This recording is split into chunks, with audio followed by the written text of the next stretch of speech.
Cenopati Negara Ngastina. Terus sampean tindak mriki ajeng nglablek kowe. Napa? Masangi blabak? Nglablek. Nglabrak kula. Heeh. Nek kalto malmo cultayu kalah karo kowe mempel. Ning Dulma Gati iki cinga-cingane Ngastina. Apa? Cinga-cingane Ngastina. Lah mega tak kletak cilamu tak gluwak dadamu jebol. Rasaku kean cangkem. Sing dadi nyatane. Tiwas bengkok-bengkok ngono tak gajul pisan semaput sampean malah isin. Nyoba apa piye? Nyoba apa piye? Ya lah ngono. Wong nganggo tantang-tantangan iki ora terus nganggo mendelik matane kaya ngono kuwi. Ha jeneng pantangan kok ora entuk mendelik mripate. Sing dadi nyatane. Oke. Pukulun mboten nyono bilih paduka ngentan samomong dhateng jagat kula. Kula ngantoske calon kiblat Pukulun. Kula suwita dhateng Begawan Durna, kula niku urip bingung. Kula arep ngopo, arep kepiye, kudu apa sing tak tindakke. Jebul kula koncatan panjenengan. Panjenengan membo dados yaksa. Pancen ulun ingkang tansah gawe lelakon kita, Bagong. Aduh. Ngaturaken panuwun Pukulun dene sampun manggi kelawan Pak ingkang abdipun Bagong. Iya, Bagong. Kaya ora dadi ngopo. Lan sumurupa ulun mrepeki kelawan jeneng kita wujud yaksa mau sayekti ulun ngerti laku jantara kita. Ulun kepingin jajal kelawan lahir batin kita. Jebul kita kuwi nadyan ala rupane nanging pakarti kita ngungkuli kelawan wong-wong sing becik pasuryane. Ikhlas, sabar, ora awel kelawan pati. Kuwi ingkang ndadekake ulun bombong telenging penggalih ulun, Bagong. Sampeyan kok kaya kula. Ulun sak suwene momong kita kuwi ya sak ora-orane solas laganing ulun tiru kelawan jeneng kita. Mekaten Pukulun. Iya.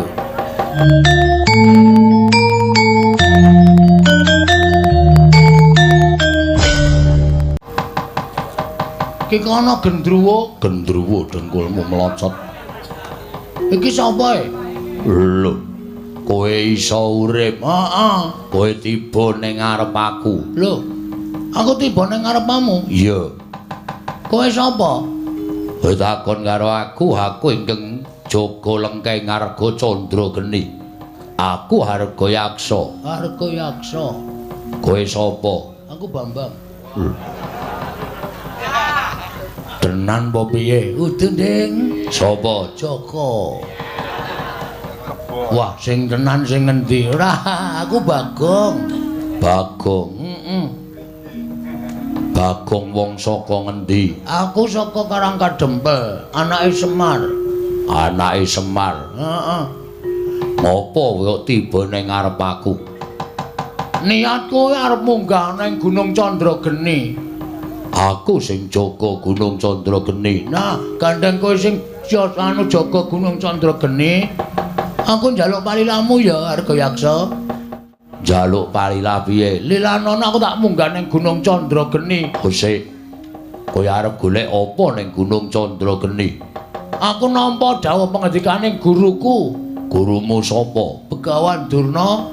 Aku kon golek kayu Kastuba Mulya ning tengah-tengahing kawah sing mapan ana ning Gunung Candrageni. Oh, lha kowe nglalu.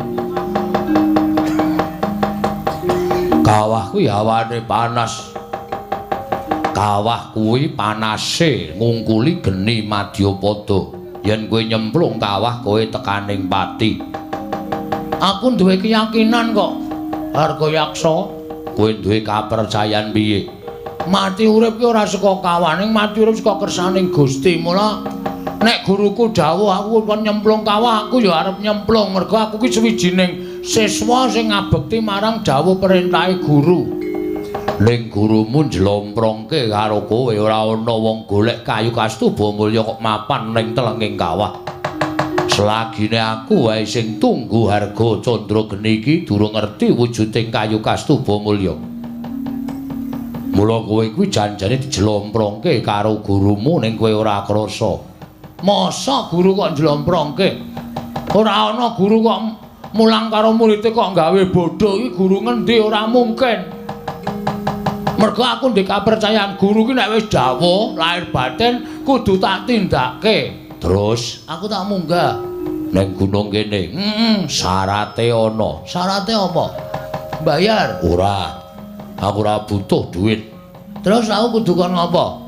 Waton kowe iso ngalahke aku kowe kena munggah Gunung Candrageni. Piye kira-kira kowe wani karo aku apa ora? Yen kowe iso ngalahke aku, kowe munggah Gunung Candrageni. Yen kowe kalah karo aku, kowe dadi panganku tak lebokke ning wadhuku. Waduh. Wah, berat iki. Aku mungsuh kowe. Iya. Nek iso menang munggah gunung, yen ora iso menang kowe tak dadekke panganku. Wis ngene wae. Bangane dadak gedabikan kesel. Aku perang karo kowe, nek kowe kira-kira ngelih, ning asli kowe ngelih. Iya, wis 3 sasi aku ora mangan. Wah, edan. Ah, nek aku wis modar aku kowe. Aku 2 jam ora mangane mae. Terus aku panganen wae. Lho. Kok kon mangan piye? Mangane dadak gelut tur aku mesti kalah mungsuh kowe. Tinimbangane aku kalah mungsuh kowe wis ngene wae nyonya, wis aku pasrah wis. Ora entuk kayu kastuba mulya ya ora apa-apa, sing penting aku iso ngewangi uripmu, iso nyambung karo uripmu ki tumrap aku wis ngujudake suwijining sedekah. Mula nek kowe arep mangan karo aku mangan ora apa-apa, ning ya kuwi iwakku ora enak lho. Ora apa-apa. Langu lho, ora apa-apa. Pokoke ora enak iwakku, soalnya aku ki ora tau adus. Iya. Ora apa-apa, ora adus ora apa-apa ning tetep kowe aku dadi panganku nek kowe ikhlas tak pangan. Ikhlas. Ora ikhlas ngopo? Wong mati ki kagungane sing gawe urip kok. Upama aku tok pangan, aku mati, terus kowe dawa umurmu, kuwi padha karo aku wis entuk kanugrahan saka sing gawe urip dene aku iso nyambung uripe sedulurku. Kowe nadyan lagi lahi tepung. Wah.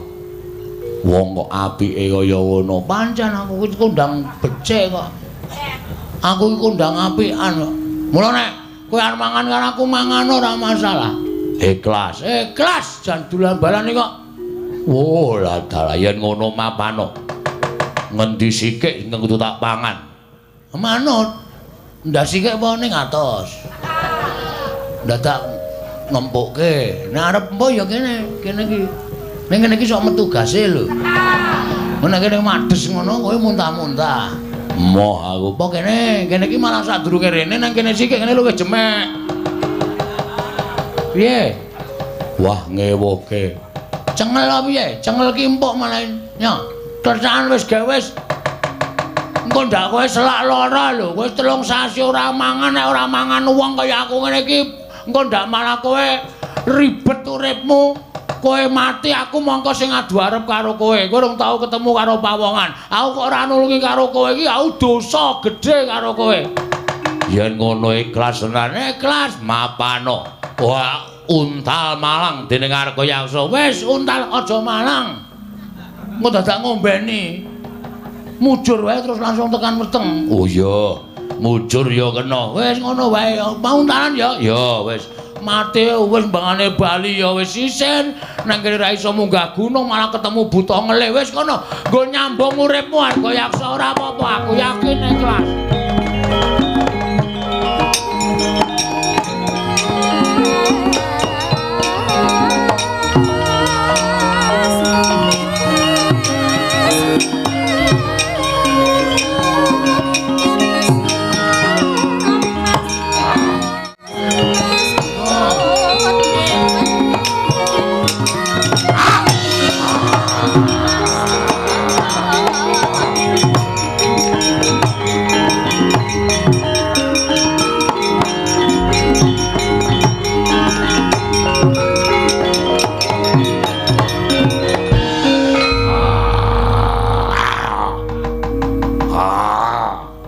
Kok meng dimut e.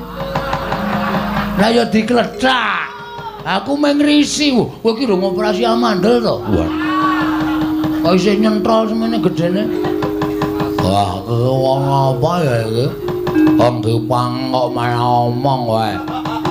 Tamani siung pengapit demancep nang gulumu modar kowe. Wis gawe dadi tamani siung cempet pengapit. Heeh, pengapit. Wis sisan gawe wis nggon pas nganu nadi. Ning nggon pas nadi engko langsung mati aku nek mengko ora pas nadi mah kejel-kejel ora banget ku Dan. Iya wis gawe. Tareng samar pamoring sukma sinukmaya sinukmaya winayu ing asepi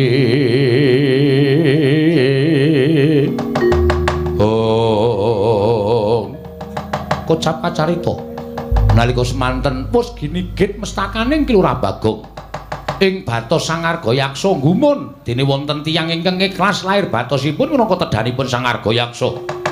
Nalika semanten datan mubah, datan musik Kilurah Bagong semanten ugi Sangarga Yaksa ora obah. Angkalipun hanjentung nganti kaya patung. Nalika semanten kalaning para Jawata gaweaning para dewa. Ical wujuding yaksa nenggih pangejawantaing dewaning Kilurah Bagong nenggih sang pukulun Bathara Bawarsari mrepeki ungganing Kilurah Bagong.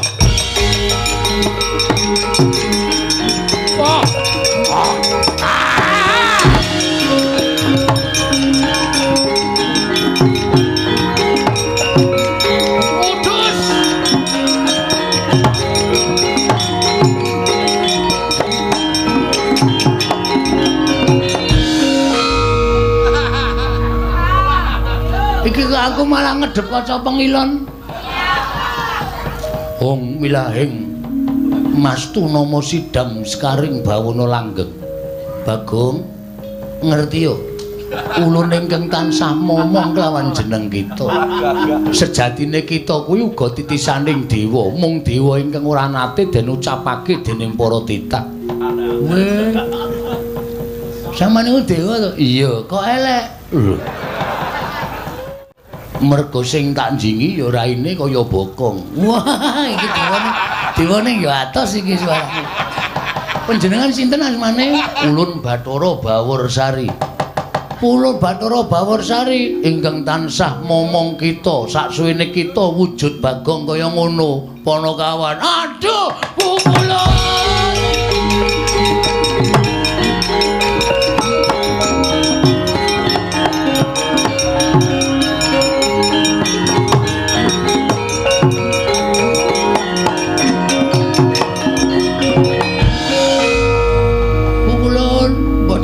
Bilih paduka ingkang tansah momong dhateng jagat kula. Kula ngantoske calan kiblat pukulun. Kula suwita dhateng Begawan Durna, kula niku urip bingung. Kula arep ngopo, arep kepiye, kudu apa sing tak tindake. Jebul kula koncatan panjenengan. Panjenengan membo dados yaksa. Pancen ulun ingkang tansah gawe lakon kita, Bagong. Waduh. Ngaturaken panuwun pukulun dene sampun manggi kelawan Pak ingkang abdipun Bagong. Iya, Bagong. Kaya ora dadi ngopo. Lan sumurupa ulun mrepeki kelawan jeneng kita wujud yaksa mau sayekti ulun ngerti laku jantra kita. Ulun kepingin jajal kelawan lahir batin kita. Jebul kita kuwi nadyan ala rupane nanging pakarti kita ngungkuli kelawan wong-wong sing becik pasuryane. Ikhlas sabar ora awel kelawan pati kuwi ingkang ndadekake ulun bombong telenging penggalih ulun Bagong. Sampeyan kok kaya kula. Ulun saksuwene momong kita kuwi ya saora-orane solas laganing ulun tiru kelawan jeneng kita. Mengkaten pukulun. Iya. Lan napa to kang dadi karep kita? Teko kita suwita Begawan Durna sarta ngupaya kayu kastuba mulya. Pikulan pukulun. Ngaten nggih pukulun, estunipun kula menika kepengin bangun desa. Mergi menapa kawontenan desa sakmenika sampun bubras langkrah boten kanten-kantenan. Kepengin para kawulanipun menika kula rukunaken langkung malih. Kula damel tentrem, kula damel rukun lan damel manunggal dhateng para kawula sanesipun saengga tetunggalan manunggal tunggal cipta rasa karsa lan karyanipun pukulun. Apa ingkang dadi Gegayaan kita kuwi bener mekaten Pukulun. Nanging Begawan Durna paring dawuh kedah ngupaya wujudipun kayu Kastuba Mulya Pukulun. Bagong wonten dawuh apa ingkang dadi gayuhan kita mau sayekti jebul saknyatane dudu kita ingkang tanggung jawab. Sebabe menapa Pukulun? Karang Kadempel kuwi ke bawah keperintah ngendi? Karang Kadempel menika ke bawah keperintah Negari Ngamarta. Monggo rusak ing desa Karang Kadempel kuwi kok dadi tanggung jawab kita. Ing mestine dadi tanggung jawabing para Pandhawa, nanging sabab apa? Teka para Pandhawa wisuh lumuh ngentasi perkara. Malah kita ingkang budidaya mbangun desa Karang Kadempel. Yen to kaya mengkono ora ana pigunane Pandhawa dadi songsong pengayomaning para kawula, teka ora gelem nyumurupi rusak ing desa Karang Kadempel Bagong. Terus mula kang sangka kuwi satenane iki dudu pakaryan kita, nanging gandeng kita wis duwe niat saka pamrayoga ulun Bagong. Kita kudu ngelingake lawan para Pandhawa. Yen kita bisa ngelingake marang para Pandhawa supaya eling yen to duwe wewengkon kang aran Karang Kadempel ingkang dina iki lagi rusak kahanane. Mula para Pandhawa kudu gelem dandan-dandan Karang Kadempel. Ewadene Pandhawa ora gelem dandan-dandan Karang Kadempel, cetha yen to Pandhawa ora pantes minangka dadi songsong pengayomaning kawula sak negara Ngamarta Bagong.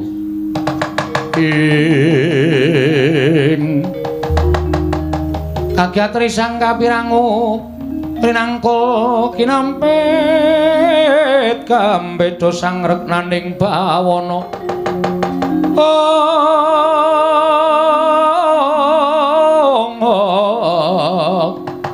Ya si tukang walang ati.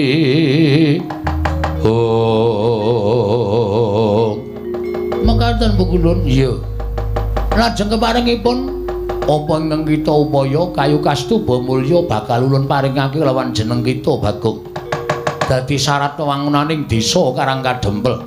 Nanging sadurunge kita ndandani desa Karang Kadempel luwih dhisik elingna para Pandhawa.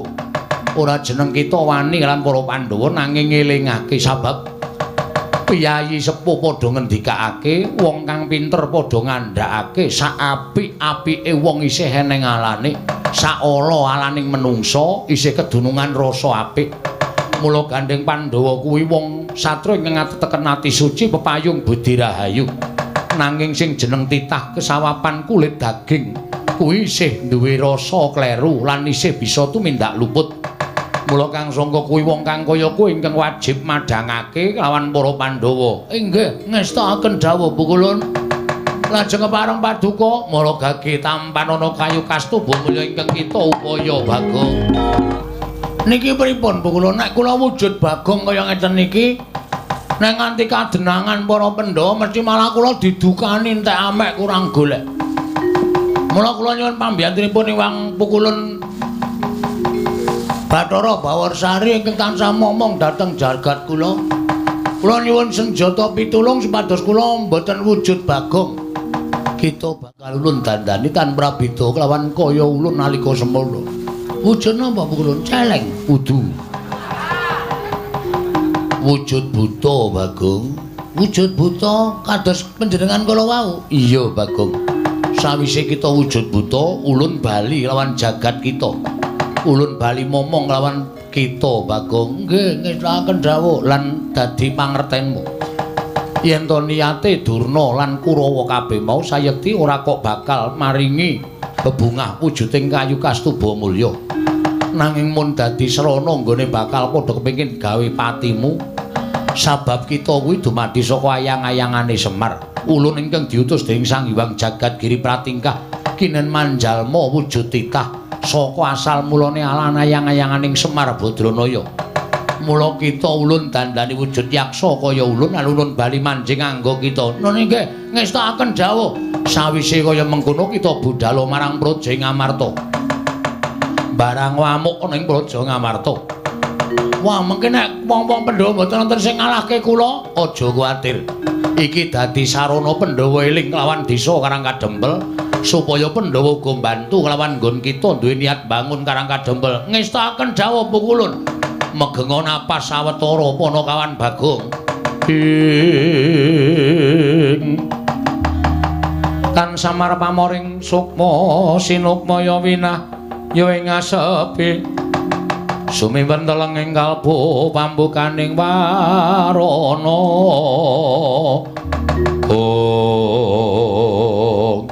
manteng pangesing Sang Pukulun Bathara Bawarsari nyiptake ora Bagong ical wujuding ora Bagong babar wujuding yaksa dadosaken kagyat kadra kasan ora Bagong wau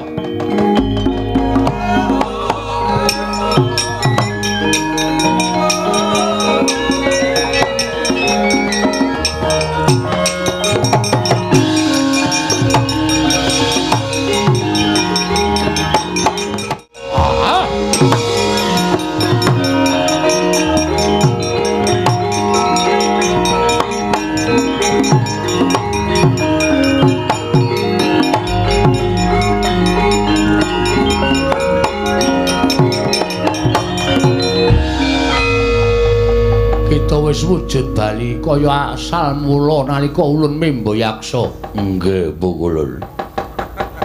Lajeng kepareng paduka Pukulun kados pundi? Ulun manjing sajiwaning ngangga kita.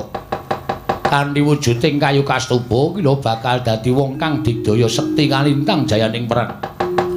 Tumuli budhal marang negara ing Amarta. Elingna para Pandhawa yen to Pandhawa duwe kewajiban uga mbangun desa. Ora mung Karang Kadempel nanging desa-desa ing menapa dadi wengkoning negara Ngamarta kuwi wajib digatekake dening para Pandhawa. Iki ngestaken dawuh Pukulun monggo latri manjing angganipun ingkang ngabdi. Kosih kita arep nganggo jeneng sapa? Waduh la menika ingkang repot. Dipun keparengaken kula menika wujud buta, kula badhe mawi tenger dedya buta galak.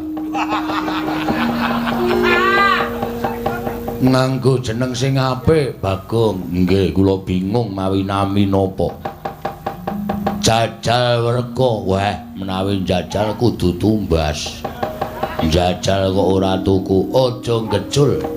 Ulun dudu panggeculan.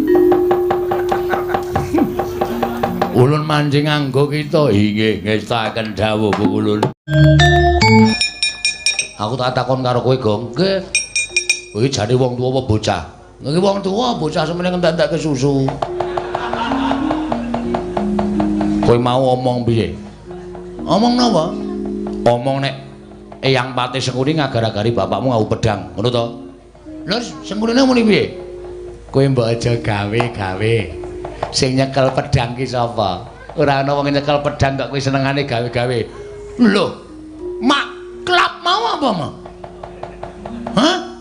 Kowe ngene iki mak klap kae pipa rokok udu pedang. Wah, nggih pipa dudu pedang. Lah terus iki piye? Piye iki do perang ora? Ya iki mumpung wis ana pencerahan lho iki. Butuhe aku ora perang ora apa-apa, ning bapakmu kudu tekan negara Ngastina dadi srana tumurning wahyu katentreman. Oh, genah perang iki pun dantemi mawon. Lho. Dantemi perkarane apa? Genar boyong bapak. Nek bapak ora gelem sampean arep ngobong Karang Kadempel, ha ta? Iya, pancen ngono. Yo, pun cedhak ta? Lho, nek perkara Karang Kadempel ya wis, kuwi dudu perkaraku. Kuwi perkarane wong-wong Karang Kadempel, dudu perkaraku. Nek aku belani bapakmu Semar. Nek perkara Karang Kadempel ya perkaramu, perkarane Petruk, perkarane Gareng. Yang aku njaluk ngapura. Nggih, padha-padha. Diar kowe. Kapok kowe. Truk. Maju sik wetengku lara. Ya. Nuwun sewu Gandeng Ndarantasena pun boten mbiyantu kalih kula, nggih kepeksane kula sing belani karo bapak. Nek ngono kowe wangkal, ora menehke bapakmu, tetep kula ajeng wangkal. Nek wangkal wani karo Kurawa, biyen wani saiki wani, Mbah. Ayo buktekke anak-anak Semar karo Kurawa menang sapa? Pelakon mati dening Petruk Panggawa tak ayoni Ndara Kartomarma.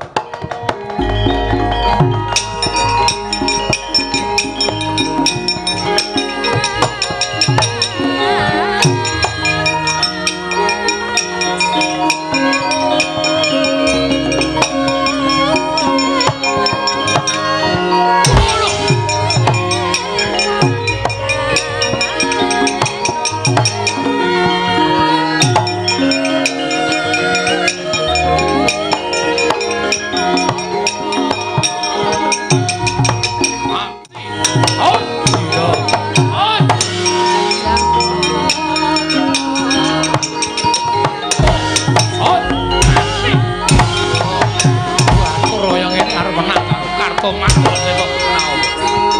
Ayo.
Jebol sadamu warat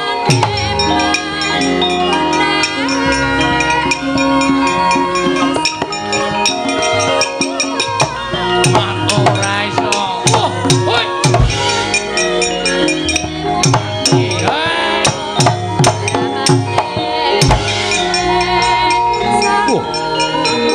bendro saentuke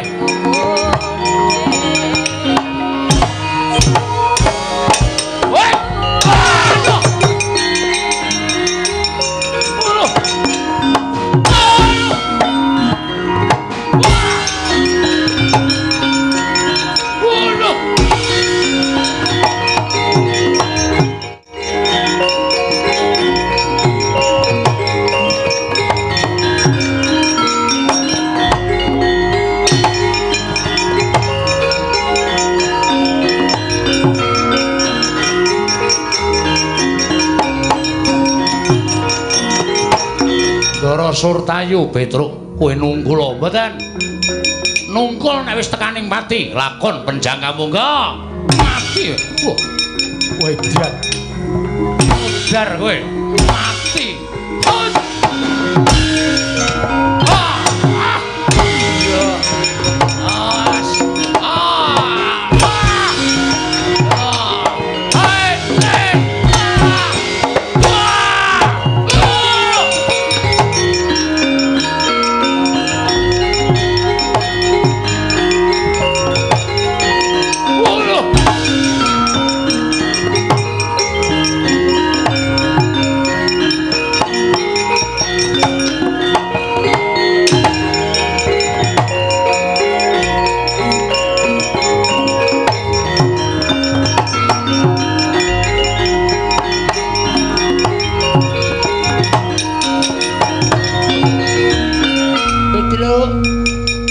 Durmagati dacal kepala nyata Pitelu.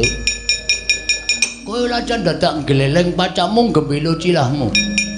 Ketemu karo Pengilan Halya Durmagati. Cenopati Negara Ngastina. Terus sampean tindak mriki ajeng nglablak kowe. Napa masangi blabak? Nglablak. Nglabrak kula. Heeh. Nek Kaltomalma Cultayu kalah karo kowe mempel. Ning Durmagati iki cinga-cingane Ngastina. Apa cinga-cinga ning Ngastina. Lah mega tak kletak cilamu tak gluwak dadamu jebol. Rasaku kean cangkem. Sing dadi nyatane. Tiwas bengok-bengok ngono tak gajul pisan semaput sampean malah isin. Nyoba piye? Nyoba piye? Ya lah ngono. Wong nganggo tantang-tantangan iki ora terus nganggo mendelik matane kaya ngono kuwi. Ha jeneng pantangan kok ora entuk mendelik mripate. Cing dadi nyatane. Oke. Sampeyan mriki aja napa? Mlablak kowe. Nyo. Mangantem sing sak banter-bantere. Ning nganti kula sambat, gedene kula semaput, meguru karo kowe 20 taun. Nyo. Buah jigul pamel tenan ya. Pamel. Gembelo gleleng, ora gembelo gleleng ning nyatane nyo. Mate kowe. Nyo. Modal kowe. Icololo jempolku suwe-suwe nek carane ngene. Celo, drame iki celo bae. Dis ngono, nek bedang kok tak tuku meneh. Nah, gene iso celo, nek ora iso celo ndase ngutut dlam. Iki ngeplak wis loro tates-tates. Nah, modal kowe. Ya, nah mburi. Wah, mati jeneng kakon. Ora apa-apa, Petruk niku nek ngene iki mbok aja kanggo tangan, nggo glugue kuwi ora apa-apa. Pamel tenan kowe. Ah. Ini tak apuci.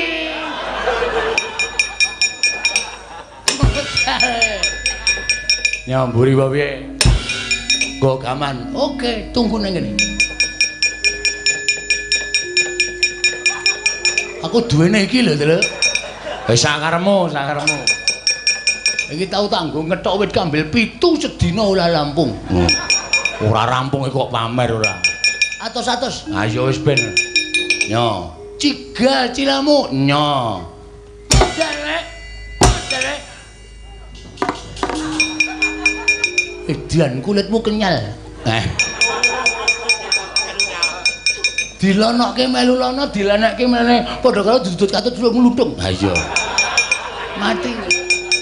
Aja napa golek pucukane. Ya. Aku kala-kala kowe wilang bebarang, wah nganggo kampak. Oh clewek. Model. Wah. Kowe cilahmu saka apa to? Saka sirah tenan. Tutuk cetok. Waduh. Pusaka kok werna-werna. Mati. Sing telake iki nek nganti aku kala-kala kowe megulu karo kowe 30 tahun gitu. Ha kula 20 sama 30. Ajake 5 tahun. Kampleng candal dai matu. Ora ambyal silahmu. Ha wong saka Wesi kowe kula ora apa-apa kok saka Sepon kaya ngono. Aja ngeceh. Iki lek entuk ning alas loban. Waduh. Alas loban kok entuk sandal. Ngene wong numpak bis keli. Mati kowe mati. Nek wonten sampeyan iku wis wani maju ya mesti serep ya. Jelas. Genti kowe. Waduh. Aku ngrasake lolo gedhe cemaput megulu karo kowe. Yo. Gene meng kaya ngono. Sing niat lho, aja semblono. Sing niat ning petu mantek aji. Yo. Edian. Yo. Ora apa-apa. Nyo to, nek ora percaya. Nyo ora percaya. Kula kok pengen ngampleng cengel sampean, ketoke kok pengabsane nggon cengel. Oke, tak silahkan. Nah, nek ora percaya. Ayo, ora percaya ge dikampleng lah masalah. Wis. Nganti aku cilik nglacake lolo gedhe aku cemaput megulu karo kowe 20 taun, Truk.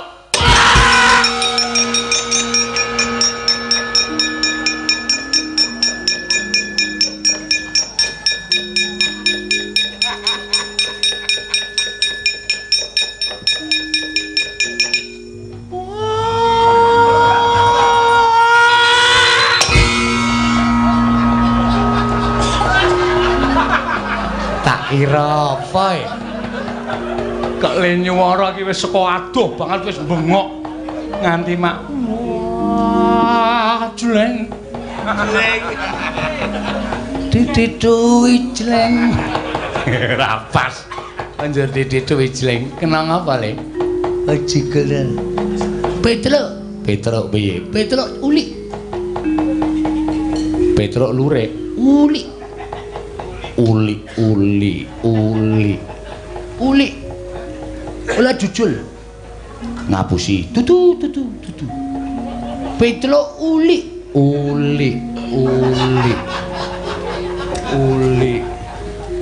Ola jujul. Ngapusi. Tutu.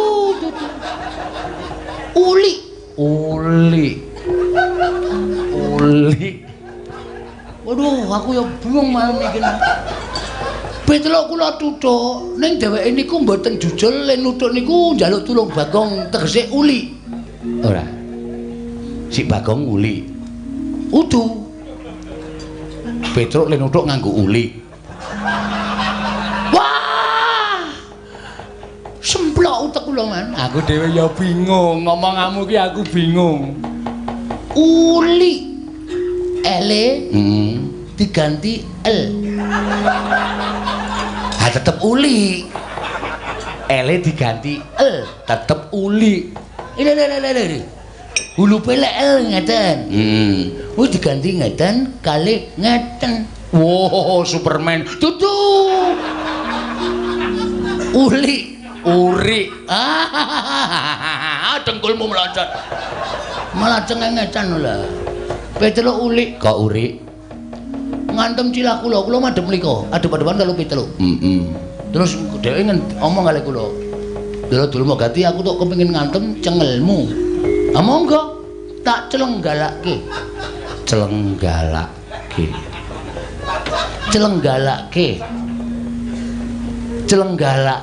Sik iki perlu penerjemah lho, Dur. Celenggalake. Monggo. Oh, ana tamu. Ola.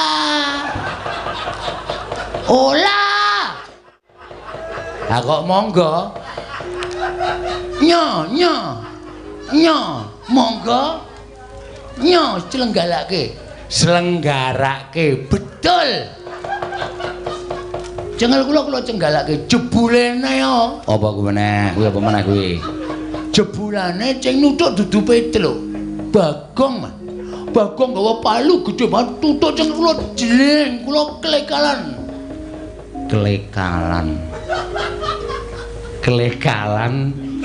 Aduh. Bubuk. Tutu. Klekaran. Ha terus kalah man. Mundur. Wis cetha nek kuwi dadak gawe mundur. Asem nek cara aku isin. Perkalane Petruk ki ponokawan kowe ming batur Petruk ki ponokawan kowe ming pangeran pati kok kalah karo batur ki nek karo isin. Kula kok biasa, Man. Ora isin. Lah, isin iku nggo melem ilang. Lah masalah budul wakat temu-temu wis kalah karo Petruk kok dadak ijen-ijen